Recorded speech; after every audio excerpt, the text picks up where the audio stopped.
Let's start by bringing you up to speed with overall India data that is latest over COVID-19. Total cases in India now stand at 13,387. Death toll has now reached 437. Worst hit states, Maharashtra, total cases at 3,205.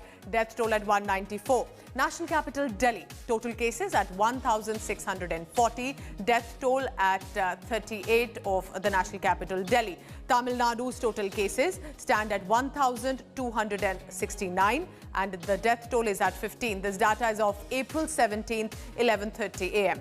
Now, today's big controversy is of former Karnataka Chief Minister Kumaraswamy's son, Nikhil Kumaraswamy. He got hit today morning amid the nationwide lockdown. So why is this a controversy?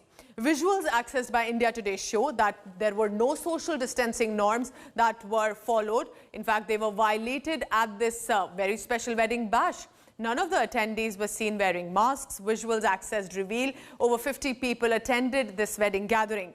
In Karnataka, closed-door weddings are allowed with 75 to 100 guests. This rule was laid down by Chief Minister B.S. Yediyurappa on 22nd March. Following India Today's expose, Karnataka government has now taken cognizance of the matter.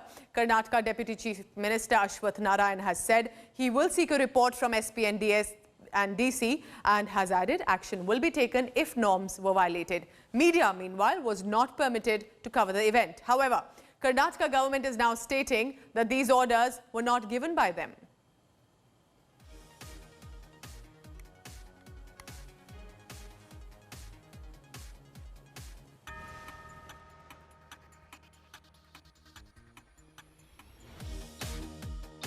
It will be a low-key affair and about 30 people in the family will be gracing this occasion, their auspicious occasion, and it's a personal affair. I feel that since they are responsible people, they will understand and they would not exceed the numbers. All right, Nagarjun Dwarkanath is joining me live from Bengaluru. Nagarjun, while we stay with these visuals, if there was a rule that has been set with at least a number of gatherings, do you think that precisely is what the family will likely use as a defense to say that that was not violated? Was it then? You tell us. Well, that's the question that the family has to answer. But definitely when Kumaraswamy spoke to the media yesterday, a day before the wedding, he said that he has sought all the permissions from the government authorities about this wedding. He has taken clear-cut instruction and following the guidelines put out by Government of India and Government of Karnataka, making sure that there is no violation that would take place at the wedding venue. Saying that, but we ourselves have seen in our eyes, how did cars without curfew passes cross the district checkpost? On the other hand, common citizens are crying in front of the police and praying to them and requesting them to letting them inside the districts when they have health emergencies or someone has passed away in the family. People are not being allowed. But here is a VVIP family where people are brazenly, absolutely not abiding by the lockdown norms. We saw the visuals also. Everyone's in a close quarters. No one's wearing a mask. Even though it's a closed-door event, if 50 to 70 persons are inside, isn't it much needed that they have to maintain social distancing as well as wear masks for just for security's sake, safety purpose? That's the reason why the Deputy Chief Minister went on to say that it's a mockery of the democracy or the system if violations have happened. In a couple of days, most likely that the DC and the SP will give a report to the Deputy Chief Minister, who happens to be the Ramnagar district in charge minister. So every official directly will report to him. So he has sought a report. We'll have to wait and watch if there will be an FIR registered or heads with role in both district authority department and also police department. And precisely, it didn't really look like a very simple wedding, Nagarjun. Decorations have been put up, arrangements have been made. There must have been more people there. And even if some distancing norms had been followed, at least it wouldn't have looked so controversial at that. Nagarjun, stay on with me because we also have a reaction coming in from the government. Deputy Chief Minister has spoken about this issue. Listen in to this. Particularly, this issue was in limelight. Even after a lot of warning and intimation, if any kind of violation has happened, we need to find out and suitable action will be taken against the concerned people. All right, so that's a reassuring comment that has come from the Deputy Chief Minister, and Nagarjun Dwarkanath has accessed some of those visuals about what precisely is the government strategy is. Now, Nagarjun, good statement that we will look into it. If there is a violation, we'll take action. And if there is otherwise it's a mockery of the system. But again, the fact is the wedding has taken place compared to so many common people in Karnataka who didn't get that permission. Well, Chief Minister, before the lockdown, had made a clear statement that people can go ahead with the weddings, but it's an indoor wedding, cannot be a lavish wedding where people are coming and joining, can't have large numbers, can't have a big crowd. The number that was given is somewhere around 75 to 100. This was before the Prime Minister gave a call for the lockdown, that is before March 24th. But post that, one should use a sense of responsibility and make sure even the 75 number that the Chief Minister spoke about is huge comparing the numbers of COVID-19 cases have been on the rise in Karnataka as well as India. So what Kumaraswamy would have done is ideally some 10 people from each family, 20 together should have been the ideal situation. That's what he also intended it to be, because we spoke to the medical education minister. He said there's hardly 30-35 people is what we were told. So hope so that Kumaraswamy and his family will go by the rules. But this morning there were clear violations that at least 75 and above people had assembled in that farmhouse just outside of Bengaluru, because we ourselves saw some 30-40 cars pass by the checkpost, and each car average had around 2 to 3 persons. They themselves had around 60-70 people, and the family had reached late last night there, and another 30 there. The caterers, the florists, the photographers that we are seeing in the video, all are in close quarters. At least 5 to 6 photographers are drone shot. It's a proper lavish VVIP wedding that we are speaking about. Yes, even if not really a massive gathering, but the distancing norms were not being followed. And these are politicians who are who have to set some of these examples, but are not doing so. Nagarjun, thank you so much for bringing us that story. Now, my colleague Nagarjun, in fact, just a short while ago, also sent us a ground report from near the venue of the wedding, because the media persons were not even permitted to reach this venue. Take a look at this report. The police on ground here are saying that they have received instructions from the seniors to not let media cross Ramnagar district, and they watched something called an inter-district car pass, which was never mentioned to media. Before this, we were traveling, just 2 days back, most of the media traveled to Ramnagar and came back. But today, on the day of the wedding, they are being stopped. Look at this, show the list. Sir, could you please show the list? Could you please show the list, sir? They have a list, look at this. They have a series of numbers, but they are not letting the media, but they are letting the VVIPs without any pass. Clear violation by the Karnataka police here. Let me try talking to the inspector. Sir, who has given the instructions? Who has given the instructions? Why please don't say. Why media is not being allowed? Why is media not allowed? Why is media not allowed? Namage instructions illa. Who has given instructions? As you saw, they are just pushing the media away, saying they have instructions from the seniors that no media can cross the Bangalore border, and all our cars have been stopped, and they have a list of numbers that they have sharing. This is the list of numbers and cars that they have, that the VVIP cars are being allowed and nothing else. And the inspector and the DYSP of Ramnagar district are here monitoring to make sure that the media is stopped and no wedding coverage can happen. The Reserve Bank of India Governor Shaktikanta Das has announced fresh measures that are aimed at maintaining adequate liquidity in the system, facilitating and to incentivize banks to ensure better credit flow.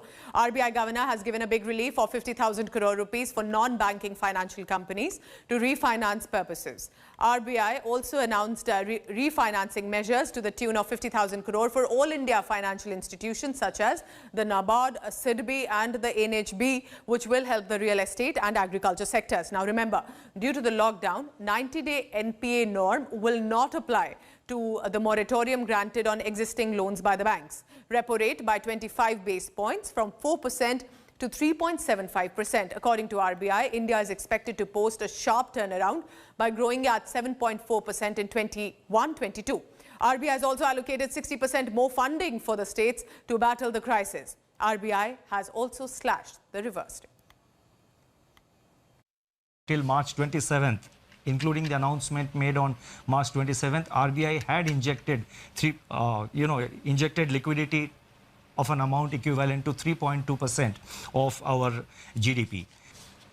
Against this backdrop, and based on our continuing assessment of the macroeconomic situation and financial market conditions, we propose to take further measures with the following objectives. One, to maintain adequate liquidity in the system and its constituents in the face of COVID-19 related dislocations. 2. Facilitate and incentivize bank credit flows.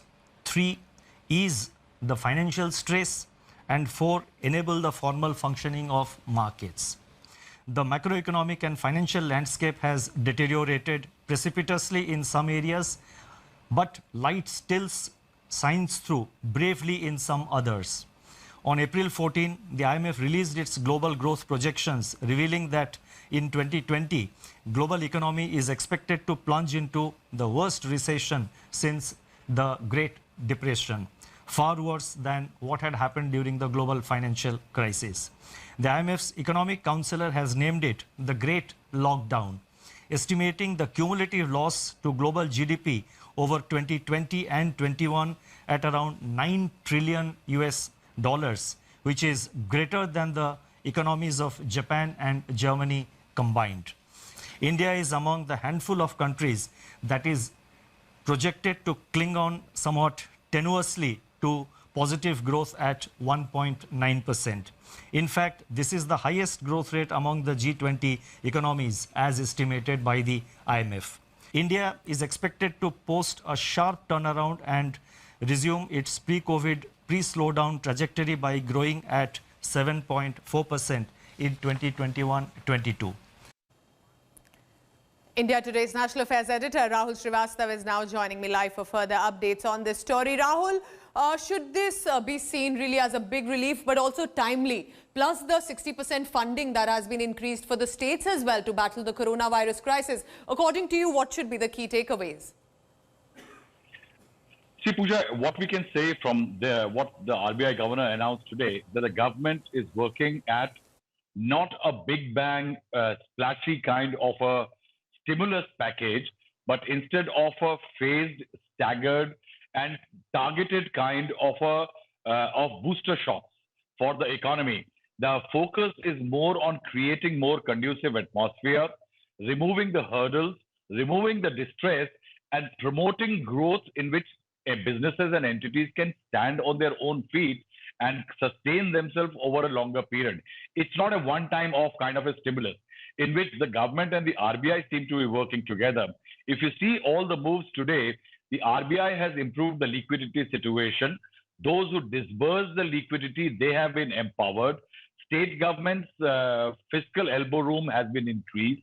Those who are actually the recipients of liquidity, for them the conditions have been eased. Also, those who had borrowed, their capability to return the loans and solvency has been maintained. In case there are defaults, banks have been empowered. So what one can say, it's a very wholesome kind of attempt by the RBI. Now, this is part, Pooja, which I would like to explain to the viewers, of a larger attempt by the government, which is going on at this moment. Top sources are saying that a larger, through a slew of measures and booster shots, the government is planning few things. For example, say the MSME sector. Today, the focus was NBFC and lending and other sectors and regulatory measures. What is expected is that the government is even considering, say, payroll security. Now, what payroll support means that if MSMEs are unable to pay salaries, there is retrenchment, perhaps a support for them so that they can tide over. There is also an idea that the service sector can be helped. On the demand side, there is an attempt also to ensure that can the migrant workers be provided certain amount of cash. So the demand and supply, both sides are likely to be improved so that the economic activity can be improved. And the idea perhaps is to have a more wholesome, organic growth of economic revival instead of just putting a stimulus. Rahul, thank you so much for bringing us all the updates on this big story. So some, at least partial relief coming in from the Reserve Bank of India.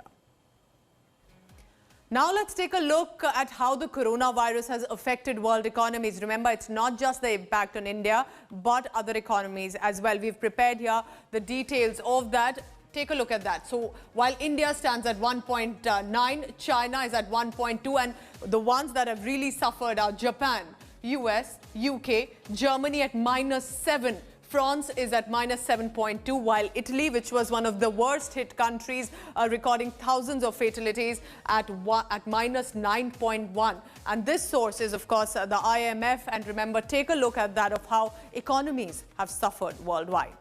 Moving on now to boost sectors that have been hit hard by the coronavirus pandemic. Sources are now telling India Today that the centre is working on a possible second stimulus package. According to sources, the stimulus may come in the form of staggered booster responses, and the second financial package is expected to focus on small and medium industry that have been hit by the pandemic. Government may consider some demands of the MSME sectors like extension of GST payment, waiver of water electricity bills. Centre is also mulling cash relief for migrant workers and economically weak to boost demand as they ease the manufacturing curbs.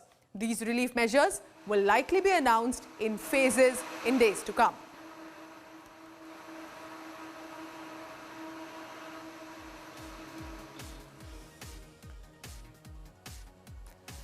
And meanwhile, the group of ministers on COVID-19 is currently on. It is being chaired by Health Minister at the Nirman Bhavan. The meeting is being headed by Health Minister Dr. Harshvardhan, with the Civil Aviation Minister Hardeep Singh Puri also in attendance, and also External Affairs Minister S. Jaishankar present at the meeting.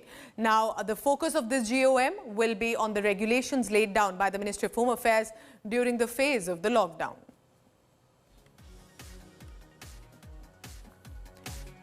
And interestingly, even CDS General Rawat was present at that meeting. Importantly, all those who were present at the meeting were seen wearing masks and face covers, maintaining to a certain degree the distance that had to be maintained as a norm. And then there was the focus, of course, on the MHA guidelines that have been, the regulations that have been laid down during the phase of the lockdown. Remember, the CDS presence also is very significant, considering how the armed forces are also ensuring that the virus does not spread within the forces, and therefore CDS likely there to bring suggestions and also, of course, participate in that meeting. So the meeting, we are being told, is currently on and is being chaired at the Nirman Bhavan by the Health Minister Harshvardhan.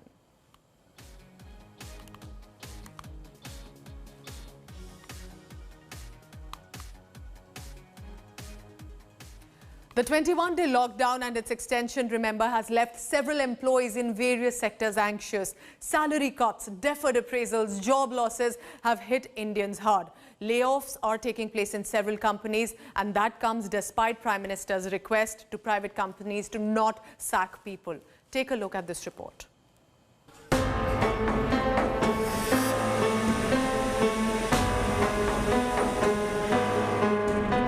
The jobs crisis in India is getting worse. अपने उद्योग में अपने साथ काम करे लोगों के प्रति संवेदना रखें. The Prime Minister's appeal to companies not to sack employees has not worked on the boardrooms. 28-year-old Manoj was shocked when his employer, the Bengaluru-based Rupeek Gold Loans, sacked him. This was told to us early in the morning, starting 9:30. People started getting calls from their respected managers who just woke up in the morning and just thought, "Aaj kiska life barbad karna hai?" And they just got the list. They just prepared the list, and we got to know that this has been pre-planned from past 10 days. Big corporates too are not immune to salary cuts. Bajaj Auto, India's third biggest two-wheeler manufacturer, has asked its factory employees to take a 10% pay cut if production doesn't resume on 21st April. Management ने हमारे सामने प्रस्ताव रखा, Chakan unit के प्रतिनिधि, जो union के प्रतिनिधि, उनके सामने प्रस्ताव रखा फोन पे कि बजाज व्यवस्थापन कर्मचारी का 30% वेतन कम लेने का प्रस्ताव रखा है और उन्होंने एक्सेप्ट किया है। वैसा वर्कर लोग 10% वेतन कम ले सकते हैं क्या? और उन्होंने सब मिलके वो प्रस्ताव का स्वागत किया और हमने एक्सेप्ट किया। Salary cuts are taking place across sectors. Vistara says 30% of its workforce will take compulsory leave without pay for 1 to 3 days. depending on employment grades from 15th to 30th April. Joblessness is staring the country in its face. Companies have already started handing out pink slips. They say they cannot have the same workforce after the lockdown as they had before the lockdown. And many are also of the opinion that if the lockdown is further extended, we could see more people losing their jobs. This is Aishwarya Paliwal reporting from New Delhi with camera person Parminder Sharma. Hello everyone, this is Rahul Kamal here. Hope you enjoyed this video. For the latest news and analysis, like and subscribe the India Today YouTube channel and don't forget to press the bell icon to stay updated.